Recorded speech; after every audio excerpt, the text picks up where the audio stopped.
യുക്രൈനിൽ നിന്ന് statehood day ആണ്, അല്ലെങ്കിൽ ഫൗണ്ടേഷൻ ഡേ എന്ന്. കഴിഞ്ഞ വർഷം ഈ സമയത്ത് അങ്ങാണ്ടാണ് യുക്രൈനിൽ യുദ്ധം നടന്ന് ആൾക്കാരൊക്കെ മരിച്ചത്. അന്നാണ് ഞാൻ എടുക്കുന്നതെന്ന് തോന്നുന്നു. ഒരു ഐറോണിക് ആയിട്ട് വരുന്നുണ്ട് കാര്യം. അന്നാണ് അവരുടെ ഒരു പ്രത്യേകതയും വരുന്നത്. അപ്പോൾ അതിനെ കൊളാബറേറ്റ് ചെയ്യാൻ വേണ്ടിയാണ് 366 ഈ വർഷത്തേക്ക് ഞാൻ മാറ്റിയത്. പിന്നെ ബ്രുണൈ ദർസലാമിൽ നിന്ന് സുൽത്താൻസ് ബർത്ത്ഡേ ആണ്. അതായത് സുൽത്താൻ, അവിടുത്തെ സുൽത്താനായ സുൽത്താൻ ഹസൻ അൽ ബോൾക്കിയുടെ ബർത്ത്ഡേ ആണ്. 1946 മുതലാണ് ഈ സുൽത്താൻസ് ബർത്ത്ഡേ ഒബ്സർവ് ചെയ്ത് വരുന്നത്. ഈ വർഷം ഈ ദിവസം മാത്രം ഒബ്സർവ് ചെയ്യുന്ന 2 ഒബ്സർവേഷൻസ് ഉണ്ട്. അതിലൊന്നെന്ന് പറഞ്ഞാൽ national get out of the dog house day. അതെന്ന് പറഞ്ഞാൽ 3rd Monday of July ആണ് ഒബ്സർവ് ചെയ്യുന്നത്. ഇവിടെ പട്ടിക്കുട്ടി ഇറങ്ങി പോടും, ഗെറ്റ് ഔട്ട് ഔട്ട് ഹൗസ്.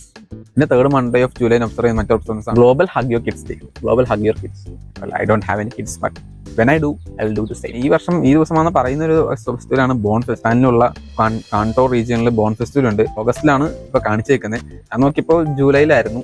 അത് ജസ്റ്റ് ഒന്ന് അറിഞ്ഞിരിക്കുക. അപ്പോൾ ഇന്ന് പറഞ്ഞാൽ ഇന്ന് ബർത്ത്ഡേ എൻ്റെ വിശ്വാസം ഗിഫ്റ്റുകൾക്ക് മേടിച്ചു കൊടുക്കാം. ഇന്ന് ഡെത്ത് അനുസരിച്ചുള്ള ഓർമ്മ പങ്ക് ചെയ്യുക. നിങ്ങൾക്ക് അറിയാവുന്നതും ഞാൻ പറയാൻ വേണ്ടി പ്രത്യേകം ഉണ്ടെങ്കിൽ അതായത് കാണുമ്പോൾ. നാളെ വരെ ബൈ.